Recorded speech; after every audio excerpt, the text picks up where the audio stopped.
What is up, everyone? We love to learn our lessons live around here. I'll work on the volume for intro videos. There's no control on that once we're live, so we'll work on that for next time. But welcome. This is Talking with Kids about cybersecurity, and all of us here are cybersecurity practitioners in some level. And before we get started, I just want to sort of preface, this is not us preaching. This is not us telling you what to do. We're really just sharing some of what we've ran into, some of what we've done with our own kids as we start to teach them what cybersecurity is and how it applies to them at their different various age levels. So with us today, as always, I brought Matt along. He's also got children. He's a cybersecurity practitioner. We've also got Eric Bowles, first time appearing on stream with us. Welcome, Eric. He's also got children, also has played around in cyber. And as always, we've got Ryan Cromar with us here to drop some hot take questions and share some of his thoughts as well. So in general, we're just going to cover some basics, some things Matt's run into. He's got some great stories, some things that we share with our own kids to really educate them and make them smarter cyber citizens, right? Yeah. So I'll kind of start, and I've got 4 kids. I've got a lot of kids, all boys. My oldest is 11, and my youngest is 2, and he's obviously not on the internet at all. But they have different phases of internet. And Matt and Eric, if you want to give a little bit of background on your situations. Mine are actually 14 months apart, and they're both boys, and they're both in the almost adults and responsible for their own actions, and nor myself any longer. And so, I actually am a cybersecurity practitioner, as well as a hacker by definition. And my kids have actually both been compromised in some way, form, or fashion. And I think it's kind of one of those things where I have some really good conversation to have around this. But thanks for having me, Tom. Yeah, thanks for coming, Eric. Yeah, so and good to see you too, Sandy McGrath. Sorry, I just saw it in the chat. That's right. Yeah, I would call myself in the past security practitioner. Route switch security, firewall, stuff like that, all those things. Mainly infrastructure type stuff, not code security. But I've kind of evolved beyond that now, but I've got 2 kids, one daughter that's now 21, married and out of the house, and then one boy who's 16 and staring at a internship with Google. He's a very, very savvy software developer, understands things at the OS level and programmatic level very, very well. And it's real interesting because a 15-year-old girl and a 15-year-old boy represent vastly different problems when it comes to data security, how they use the internet, what they do, what they look for, and what drives them to do what they do. A lot of it has similarities, but it's primarily, they're 2 different problems you have to solve. Sure. Yeah.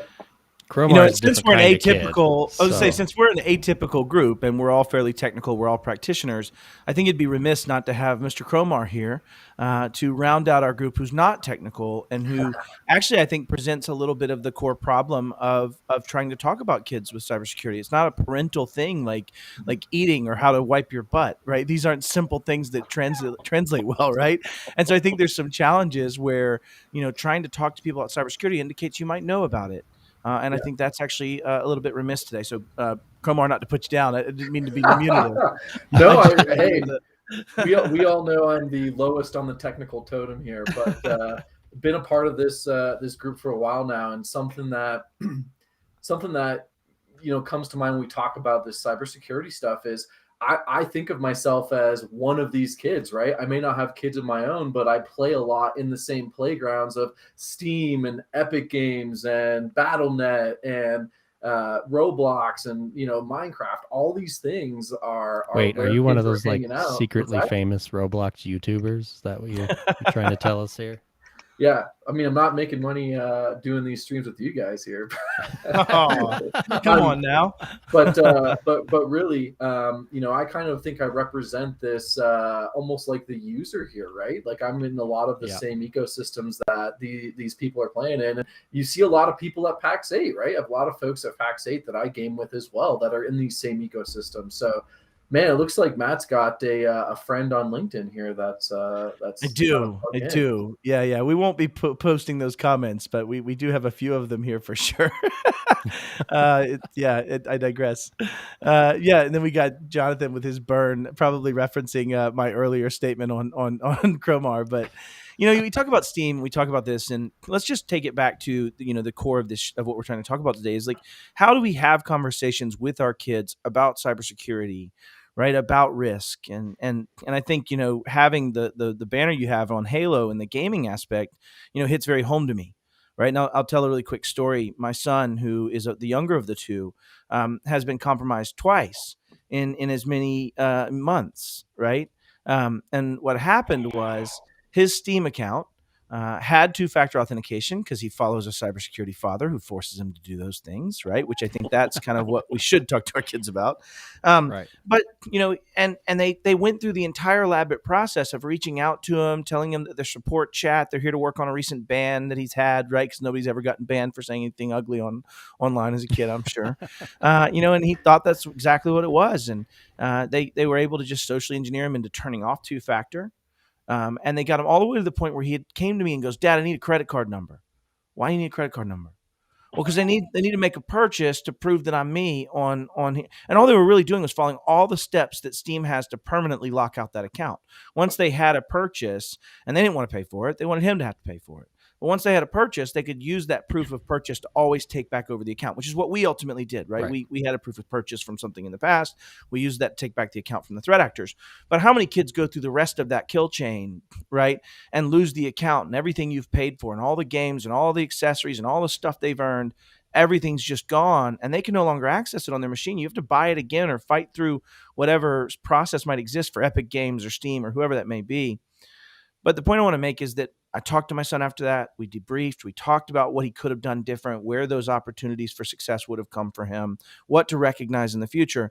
And then just this weekend, had another one where he got conned out of his Discord account, and they were using it to proliferate the attack to anybody else in his Discord chain, including myself. Went all the way to scanning the QR code they tricked him into, and that QR code signed them into Discord, right? And so, like, if we think the threats aren't there, they're there. Now, I don't know how much more of that I brought on my son by being a public figure in the cybersecurity space and how much of that may have already existed. But those are kind of my stories. And I feel like I'm a fairly good educator to my children around cybersecurity. Cromar, I know you brought up gaming. That's why it triggered me for that one. No, you know what? It made me think of, it's like somebody with a pro athlete parent, right? They expect that person to be amazing at that sport as well. Right. And in reality, oftentimes they don't live up to those standards. And I mean, granted, there's tons of scenarios where you have this lineage of pro athletes, but oftentimes it can be super difficult. It's like having a musician parent as well, right? Like you're expected to live up to these expectations that are just unattainable, and it's brutal. And as a kid, you're like, man, I just want to play PlayStation. I don't want to deal with MFA and all this crap my dad deals with. I just want to go shoot people stuff, right? Yeah. Well, and that's the key difference, right? Is kids, and sometimes I miss being a kid because you get to be blissfully ignorant to a lot, right? And there was a time where the impact of that wasn't what it is today. The bigger worries were not necessarily getting your Steam account phished, right? Yeah. And now today, I've been exposed to the crime side of some of the stuff that goes down, and it's absolutely terrifying, right? It's insanity. I've been read in on CP cases and things like that, and that's not even like the biggest chunk of it anymore. Right. And that's the crazy thing is we have to teach our kids that like literally anyone is a target of a threat actor. Right. And you can't have the same conversation that we would have if we all sat in a room. Right. You have to have a different kind of conversation with them. And I think that's really tough, especially if you're not exposed to the world of cybersecurity and you don't see what's happening on a regular basis. Because one of the biggest problems, and we talk about all the time, is if you're not in this line of work, you don't see it. Right. Like you see the Equifax incident we were talking about this morning on the news, right? But you don't understand what happened. You see, lately there's the whole Coinbase thing and people got their Bitcoin stolen. You see that on the news, but you don't understand what really fundamentally happened was that it was a SIM swap attack and they used phone numbers from MFA and all these other things, right? So having the conversation about here's what you should really think about as you become a digital citizen, right? Both in how you represent yourself to the world, but also how you prevent other people from representing you to the world.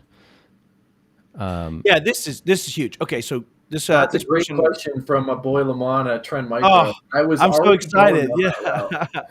One thing I wanted to say before you go answer this one is, Dom, you mentioned educating kids on cybersecurity. Think of it as real life versus in the internet world, right? In real life with your kid, it's, hey, you don't know this person, you've never seen them before, you don't recognize them. This is not something you want to be a part of. When you have social engineering, it is, hey, that's grandma's picture, or hey, that's grandma's email address. Like, I trust this person. And there's this kind of a very difficult realm that you have to navigate with your kids where it's like, that may not be grandma. You know what I did is I had that conversation because my 11-year-old, he was still 10 at the time, but he got really pissed at me. I mean, because he was playing Roblox with this, internet personality for a while. And then they asked something like, what state do you live in? Right. Which is an instant like, nope. He came to me, but I immediately blocked the person for him. He was mad. It's like, I've been playing with it, blah, blah. So I did something interesting, and he's suddenly into Harry Potter, right? So we watched the scene on Transfiguration, when she turns into a cat or whatever she does. I was like, that you can literally do that on the internet. Like, I could start a Facebook account, take a picture of you, stick it on there, and write your name, and now I'm you, right? People, for all intents and purposes, the broad portion of the public will assume that I'm you. And then I just start talking shit, right? And that's the reality of like online identity. But it's But it doesn't have to be that. I mean, I think one of the things that Ryan just said that comes back to me is, there's a stranger on the street. If this weird guy with a beard and cross eyes walks up to you and you don't know him, and he starts talking to you, I want you to at least take it with some degree of no trust, right? Like, that's just a built-in human trait. Yet we get to just take away the abstract of that when we go in the internet world, right? Like, in the sense that if I wanted to be grandma, back to your point, Dom, and I wanted to kidnap this person, I don't need to track them down on the street. I can find my victim through just Facebook profiles and pictures, and then find tangential aspects to that and find grandma. And as soon as I simulate being grandma, if I just pretend to be grandma, I have a thing that I do in teaching called When Grandma Ain't Grandma, right? And I pretend to be grandma. I ask for your address because I want to send you a present to make up for Christmas. I didn't get what I wanted to you. I can go get you right now. I can bring this to a point where I can break those walls. And I think the point is that I think we have to, as parents, and I really want to touch into Lamont's question because it's brilliant. As parents, I think we have to find ways to at least help educate that you should take everything with some degree of suspicion on the internet, whether it's Roblox, whether it's this game, and you should ask. And if you don't know, you should ask me. And if I don't know, we should have paths to answer it, which brings me straight into Lamont's question. I do think that we have performed over life, over history of the United States, the ability to educate by bringing our teachers and our pedagogical life into solving this problem. And I think it starts with teaching the teachers. I think it starts with giving educational empowerment capabilities to the teachers. And I put my money where my mouth is. PAX 8 had me go and speak for, I think it was 40 or 50, I guess maybe it was 85 at the end, but it was supposed to be 40 or 50 eighth graders. And all of these kids came in and we talked about these things.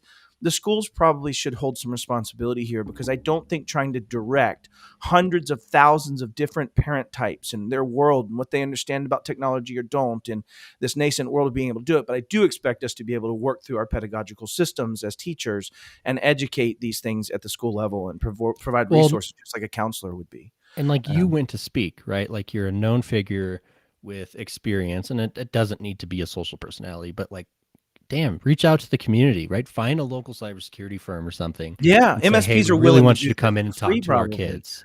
Yeah, right? And share some knowledge. And I think that's huge. And really, there's a lot more than security when we're talking to kids about being digital citizens. So you could make a whole class out of this. You could make a 7th grade course that is, here's how you act on the internet, right? And obviously part of it's security, and part of it's like, don't type show bombs in the chat section. Like, and bullying. And everything thanks, chat bot person. Yeah, thanks. That popped in as we speak. But that's good. Well, and I think so. There's a comment that was made on LinkedIn that said, "Grandma isn't going to ask you for your credit card. Sometimes common sense is the best lesson to teach." I think this is super, super important and should not be overlooked. And that is this, right? Is that we as adults, like, our knee-jerk reaction for our kids is, for the love of God, would you think? I mean, does this make sense to you? The reality is, yes, it does. It does make sense. It's designed to make sense. Yeah. Well, and here's the thing, right? Is that we forget how stupid we were as kids, and it's because the frontal lobe, the prefrontal cortex, it controls several things. For one, it's not fully developed until you're 25 years old. It controls things like critical thinking and logic and common sense. It also magically controls things like dopamine and serotonin and oxytocin. And so it's what I call the three deadly sins of dopamine, right? Which is um, lust, greed, and envy. So we envy all of our friends that are getting all this exposure and all these likes and all this stuff on Instagram and everywhere else. We lust after that, and we want the greed of saying, I want the most likes, I want the most followers, I want all of these things. And security always takes a back seat to that type of thinking. So explaining the ones and zeros and all those things isn't going to have as much impact on our kids. Um, Security at its basic layer, it's for one, it's never a picture. It's a puzzle, right?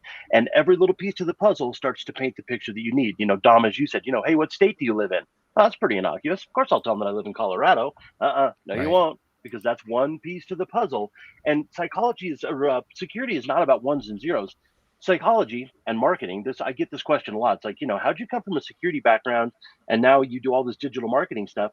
They're both the same. It's not about ones and zeros. That's all reactive security stance. That's not proactive. Proactive is figuring out what people do and why they do it. What's the human psychology behind why people do really stupid stuff?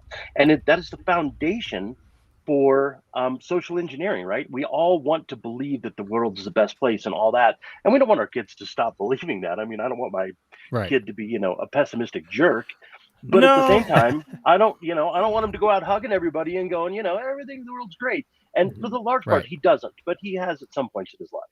I'm going to go find the largest geographic area with the most density of shootings and random natures in the city. I'm going to ask my kid to go walk through the alleys. Nope, not going to do that either.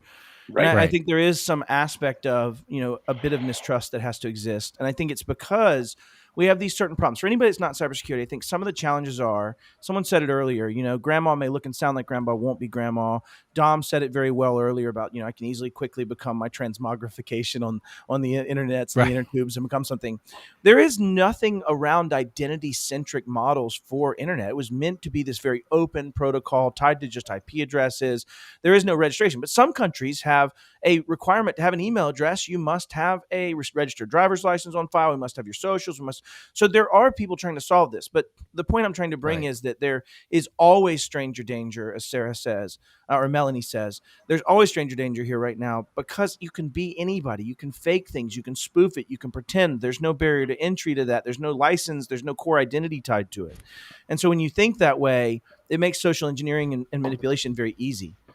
Right. And so the core problem exists that there is no core one-to-one identity of the human body, just like there would be walking down the street. I have some forensic evidence that Ryan Cromar is the guy snatching up kids on the street. Right. I have something that can tie back.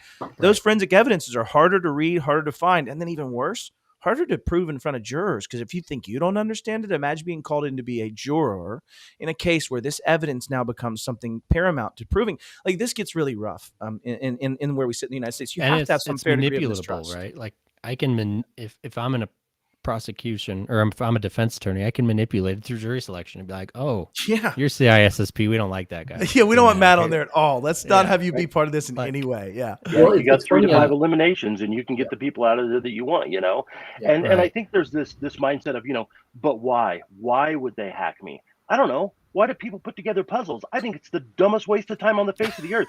But billions and billions of puzzles are sold every single year. And the reason I know billions, and it's literally like 13.6 billion puzzles are sold a year. And the reason I know that is because it's one Google away. And that's exactly the point, is that you no longer have to be a security practitioner. I'm a 1-hour YouTube video away from learning how to socially engineer somebody, how to use an API endpoint. Yeah. I mean, it's super easy, right? It's like, this was 2009 or 10. I spoke to, I think it was the Lions Club or something like that.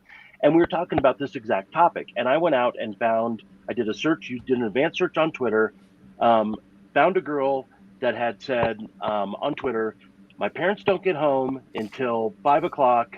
I'm starving and I'm bored. And I brought that tweet up.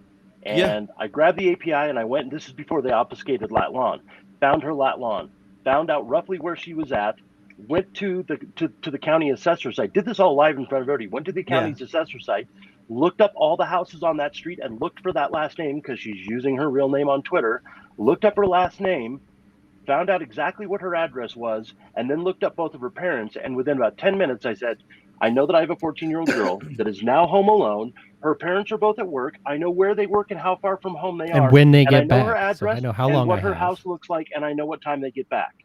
And I was Yeah, like, and that took me 10 minutes to do. And of course, all these old dudes were just like, their jaw was open and they were like, holy crap. And I was like, I'm no computer programmer. I was like, you can go learn how to use the Twitter API endpoint in 30 minutes on a YouTube video. This is super easy stuff to do. And unfortunately, shitty people exist. This is the reality we live in. And you have to learn how to deal with that. That's as you part said, of teaching Matt, right? kids It's like, too. Is right. It's the same stranger danger conversation of hey, there's people that suck. Like, and That's there right. always has been, and there always will. There's tigers that suck too, right? Like, You're just a lot closer to them now. Yeah. Right. You're a digit Right. away, right? I think that's the difference. That you don't have this density of bad humans in my city. We have a density of bad humans that can intersperse to any geolocation, to any person on any chat, on any. I think that's the difference, that you only need one with really long arms. If you took this back to espionage, right? Now China doesn't have to send a body here to steal data. They just get a professor in Chicago to be, right? Like, you start getting into this closeness and proximity, right? In this point, I think that's the point people miss, is that why me? As Miguel says so awesomely, right? Yeah. It's just because I happened to shoot my rifle and that's where it hit. I mean, that's the LA shooting, if you think about, or I'm sorry, you guys name one, but you know what I mean. In sense of it's interesting though. We're talking about educating kids here, but you look at the comment section, it's educating adults as well, right? Like, I can't tell you how many times I've seen my mother do the favorite car or favorite color. I just need to buy 50 Apple gift cards and I'm good. Yeah. And it's like, oh man, you have no clue. And it's almost like you have this younger generation, this mid generation who gets it, and then this older generation who's like, what exactly is this? I'm just going to click on it because, to your point, there's no way a bad person's going to come after me. Why would they do this to me? Oh, Lamont, I don't hate plugs on here, but it looks like that there are companies, I won't say it's just one, but there's a lot of companies that are putting out resources. I'll name another just to be fair, right? Wiser does a free training for your home people for free. I've participated in a couple of his little vignettes. They're fun. But I think the point that Ryan just made is, parents, educate yourselves, right? You want to know how to talk to your kids? Understand the material. Well, and the reality is your kids are going to know more about this technology than 99% of you do as parents. It's just the world that they live in that you don't live in, right? It's like when they spend 2 weeks on Christmas break, all you're thinking is shifting into neutral and laying back with a beer and going, oh, I don't want to think about work for 2 weeks. They're thinking about all the stuff they can do online, right? Your kids are like, they're going to spend 12 to 15 hours a day online if you let them do that. And so it's not only educating yourself, but like walking them through the process, right? Of like, they don't have critical thinking skills, but if you're like, okay, let's walk this through, right? You've got a ladder, it's sitting in the yard, it's up against the house, and the grass is wet, and you climb up the ladder. The base of the ladder might slip. They're like, oh yeah, I guess I didn't think about the base of the ladder slipping.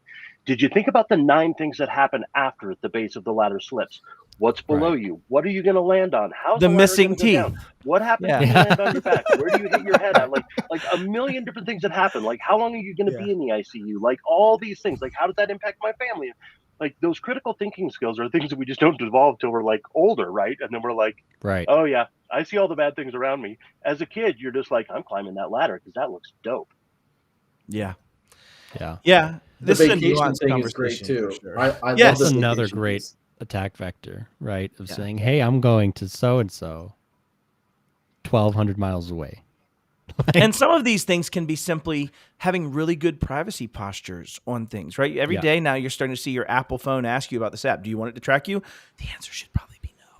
It should just be the answer is always no. Yeah. And I think that this is why I say educate yourself, right? If you don't know these things and find these very pragmatic little pieces, because we could sit here and talk about attack vectors for literally the rest of the day and come up with new and unique methodologies that you can be attacked. And I think the histrionics of that, shouldn't continue. But I think the point is that educate that in general, these things that we thought were just free is when you're getting a free resource like Facebook, you are the resource, you are the commodity, you are those things. And we really have that educational aspect of, you really need to start. Great point. Somebody tied this in perfectly. There's a fine line between cybersecurity and privacy, especially for kids. Yeah, 100%. Privacy as it relates to the internet is probably more valuable than the direct cybersecurity impacts, right? Those have very less blast radius to the human life. You lose the account, Right. you lose the money, but learning the privacy of where you are, the things I'm going to need to manipulate you, the things I'm going to need because I know you have a tangential like access to Eric Instagram, Bowles. like that, and I forget that the term, the location data in your photo is there by default. Like it is part of when you take a photo with your phone. And Eric, you might have to the terminology. It embeds your location with whatever they call it. Right, the metadata. Right. It's in your lat longs in there, and then you post that.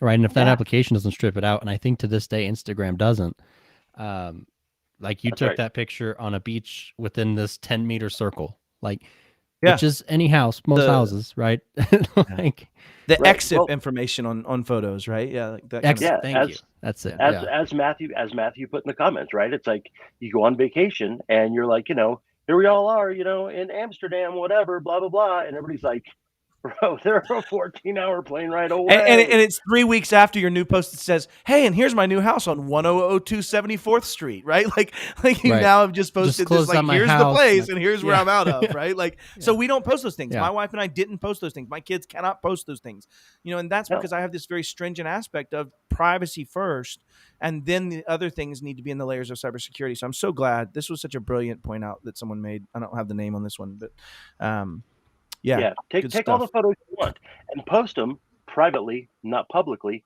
when you get back. Right. And look at the OPSEC of them and see what things are in the background. Like that's layer 2, right? Is now you have to teach, okay, not only that, but when I take this picture, did I happen to get the one thing that's going to execute me in the picture? Did I happen to get that piece of information? Is at some of our virtual events at PAX 8, we do a whole, hey, post a picture of your battle station. Well, after one of those events, I went through them. I saw a full 1040 social address, AGI, beautiful. All that crap. And now your reward says, OPSEC, please, first. Right? Like I've seen your new charges. We've made that modification. They got the PAX 8 hoodie, man. That's all that matters. I know that PAX 8 hoodie and that stolen identity, and kids are going to do that, right? Kids aren't going to like take a selfie and then look at the background, right? It's the classic joke that I've only seen it of adults, thankfully, but you take a selfie in the bathroom and you're not wearing pants, you don't realize that the mirror's back there, right? It's the same thing, except we're talking about tax returns or whatever you've got up on screen. Or something in your room, right? Like your report card, like whatever it is. And it's so much to think about, and it's really tough to distill it down for kids, right? There's a whole level of complexity that you have to take out for them because, frankly, they don't care, right? They're going to get bored, and they're not going to listen to me. And I've taken the approach of, like, I've been fairly blunt about it. Like with the whole Roblox user incident, I was like, that person can literally steal you. Right, like if I was totally blunt about it, that's not the right approach for everyone, but like that person can figure out where you are, figure out your schedule, figure out my schedule, and come take you, right? And it's the same shit as stranger danger, right? It's no different than somebody sitting out front in your house on a black Suburban just measuring your activities, right? And it's the same reason why if I see an unfamiliar car sitting in front of my house with someone in it for an hour, I'm going to go talk to them and figure out who the hell they are. Right. I'm going to go take a picture of the license plate first and then talk to them. Well, Well, I think the access data is in that one. Yeah. Well, I think the illustrative point is that the attacks are so many and varied. The reasons are so many and varied. The ways you might come across, like it's just massive, right? And so I would just say teaching the thought process about changing habits, as Miguel says, right? Like you really, really should have the understanding of trying to look at not exposing things that you don't have to, trying to be operationally aware. But it all, if we distill that back down to, how do you have the classic password on the post? Exactly. Right? 100%. Yeah. But, as you think about this, though, we have to raise the tide and raise the educational barrier in the United States for parents alike. And so my charge to everybody, here is to give people just a couple of prescriptive things that people can take away from this, because we're at the end of the wrap up. And so I'd like to just give everybody a chance to give 2 or 3 things that parents could do right now without learning anything else, without gaining anything else, that they could teach their kids to help them understand something that could help protect and raise the tide for them. So let's start with who? Who wants to go first, guys? I'll start. How about that? Let's do it. Because I'll have the least technical answer. And really it's just have the conversation with your kids. Have the conversation that this can happen and talk about the realities of what's going on. I think if you sugarcoat things, they just don't fully understand exactly what the ramifications are. And Matt, you said it perfectly yourself. Even having direct conversations didn't solve the problem, right? So it's a consistent conversation, and it's a growing conversation. And it's just the fact that you as a parent should probably have that talk. I joke with my wife. I was like, this is kind of like having the birds and the bees talk with your kid, but it's like the bits and the bytes. Like, this is what you do instead, right? I like that. And it's super I'm important. Keep that one. Yeah. Birds and the bees, the bits and the bites. I love it. Bits and the bites. You need to go put a trademark on that or whatever it is for those type of statements, man. Like, that's good stuff. No, I tease. I'll kind of go really quickly second on this. I think the takeaway that I would give is to all your social media accounts, Facebook, Instagram, whatever it may be, go through them with your kids and set the most stringent privacy policies. Yes. And they have them. They have guidances, right? They'll tell you, hey, very much, this is what it does. And just read through them. Make it a daily project. Spend 20 minutes a day going through all of those. And then I think you should monitor the outcome of that, right? Did the kids change everything? Was everything? Because if they're only sharing it to their friends, I now have a much narrower attack vector than if I'm sharing it publicly. And so if you're unable to train the behavior delineation, at least kind of contain the blast radius. I have this term I live by called live compromised. I live like they're going to compromise. I live like they're going to attack me. I live like they're going to look at me. And I try to make it so that the blast radius of any one compromise is reduced. Now, I probably suck at it. And I think people will laugh at me, and some threat actor is probably going to win. But the point is that you just need to go in and reduce the actual privacy envelope. So look at your Apple phones, look at your Google phones, and look at your online accounts, and just make it a task to go through them and reduce the privacy settings to the most stringent settings. So that'd be my takeaway. Yeah, absolutely. Go ahead, Tom. I think it's we tend to focus on my son or my daughter knows more about computers than I do. They know more about the internet. They know more about tech. They know more about all this stuff. It's not about the what. It's about the why. Yep. That's comma really, space. Therefore, they're safer. Doesn't apply, right? That's the conversation. Is starting to train them to think in an analytical and critical way, right? Not just about this, but about everything else. I mean, they don't know more about your stovetop than you do, but you're going to quickly train them as to why touching the top of the stove is a really stupid idea. It's not that 3 second to burn. It's the 3 hours of ice cubes afterwards, and the scabs on your fingertips, and the inability to run your iPhone for 2 weeks. All of those things, like you're teaching them to think this thing through, right? And they're like, yeah, that thing sucked. I'm not going to do that again. This is no different. It doesn't matter if you understand it or not. The conversation around why is somebody asking? How could somebody use this? What could somebody do with this? All of those things. That's the bigger, broader conversation. Because when you understand that piece and you approach it from that analytical, critical piece, that's where you start to back up and go, I'm going to now put this picture frame around everything. This is the lens that I view everything throughout my life. Whether it's sitting with your back to a door in a restaurant, something I will never ever do. Same. Stuff like that. Nor myself. Yeah, same concept. Yeah. I'll leave you with like 3 fundamentals that I sort of operate on. And the first one is transparency. Like, if I do feel the need to take some sort of action, I explain it very clearly in age appropriate terms, like why. Like my example of that person could steal you, right? Or this, that, or the other. They could steal my information, whatever. Explain it to them so that they understand, right? Because real world examples set in for a human way better than hypotheticals, right? It's why I feel like I've gained so much more in the real world than college. It's the same concept because I live it. The second one is, as I call it, trust but verify. What I mean by that is my different age groups of kids have different abilities, right? Like my second youngest can't just browse the internet, right? He's got an Amazon tablet with his games on it. And then as they age up, like my oldest, he has a Surface Go. It's got full-blown Windows, but it's got Microsoft Family on it, and he can't go to websites that young adolescent boys tend to go to, but he can do pretty much anything else, right? And I just monitor that, and I monitor what he's communicating through and who he's communicating with and what he's saying, and then we can have those conversations, right? And he starts to understand why I'm having that conversation. Oh, Felipe's awesome. I would say some of the challenges you have is that most parents probably can't implement those processes. They don't exist, and the packages are out there are harder to find. argue against that though, because I mean, there's probably some education. Like there's probably an opportunity for us Maybe. to make Yeah. a technical tidbits, Oh, let's do it. video. Let's Yeah, we teach should do parents that. how to Let's protect their put home together. networks, But right? Yeah, simple things like check your browsing history. Like we have Microsoft Family set up. He can't delete his browsing history. It won't let him. But He just also can't that use it in comma private. statement, though, Dom, Exactly. is the barrier Right. to entry, right? Like Maybe that's we the need to point that I teach think that. we need to teach. Yeah, I But think just so. like, hey, I know he's on Roblox, right? I can get into Roblox and find the chat and just see who he's been talking to, right? And I see the million spam links he gets, and he doesn't click them. I'm pretty proud of that. But just understanding, like, and having open conversations about how do you communicate with people, right? And he'll tell me, like, yeah, I use Roblox and I chat with people, and that's it. And he's not on any social media yet. I won't let him on any social media yet.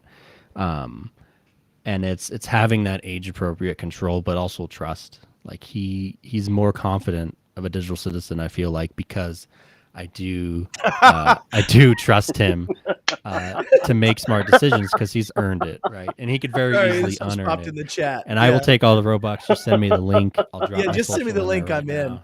I also want to do a little bit of fanboyism here. So Felipe Perez writes a lot of really technical red team type education, makes a lot of educational. He's a big public speaker, fantastic resource, and just awesome to have you stop by. Thank you so much, Felipe. Felipe? I'm terrible. Maybe correct me down the road when we meet in person. Yeah. But yeah, I think the point though is that we should start having these educational moments for parents. I think if I left one more takeaway, it really is go educate, go watch YouTube, go listen to the voices that are out there, right?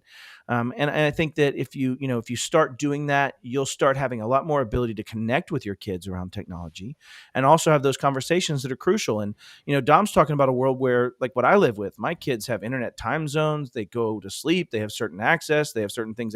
But even that is a game against kids that have better technology skills than most parents, right? When I was writing filters in schools, they would come up with new ways to search and new ways to get around those filters, right? Like, yeah, it does. Google Quick was a very hard protocol to overcome when it first came out, right? From a searching perspective. But short story, Matt, you brought up a very, very good point. Is take an interest in what your kids are doing. You don't necessarily have to understand it.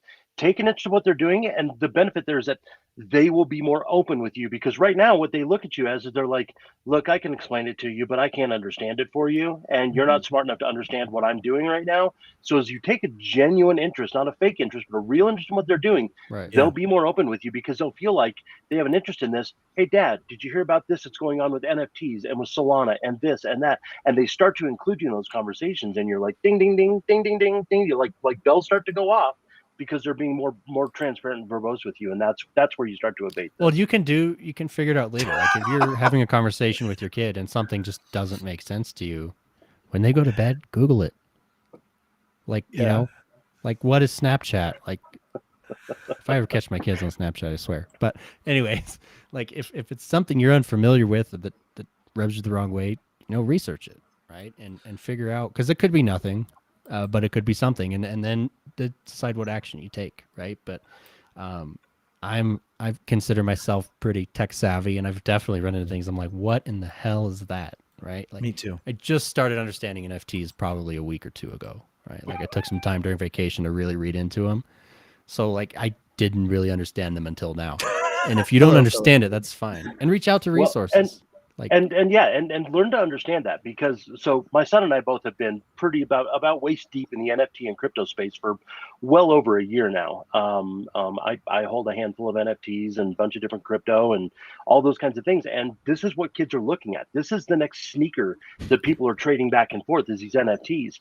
And it's super, super easy for them to, I had a friend recently just reach out to me, and he's like, hey, my kid, like back in April, got in on some stupid early thing, and he claims he's a millionaire and blah, blah, blah. And he's like, something called like a board monkey. And I was like, Board Ape Yacht Club. He probably is a millionaire on paper. And he's like, you got to be kidding me. And I'm like, no, it's true. He probably is. If he owns, depending on which one he owns, he's worth at least $250,000. And turns out he owns wait till that's your tax burden, right? Wait till that's your tax burden too. You now start seeing governments on brace on yourself. You're like, here's your $2 million tax bill for that. I love that. As a parent, you think you're having the security conversation. Instead, your kid's like, no, I'm paying off your mortgage, Mom and Dad. And if you could just get a CPA to help if you could pay the capital gains on that, that'd be great. That'd be great. Yeah. It's short term, by the way. I traded it in and out 97 times over the last 4 weeks. I just wanted to That's right. Oh God. Anyways, that's a delvance that we don't need to get into. I just wanted to thank everybody for being here. We're certainly close to time. The comments have been amazing. The chat's been fantastic.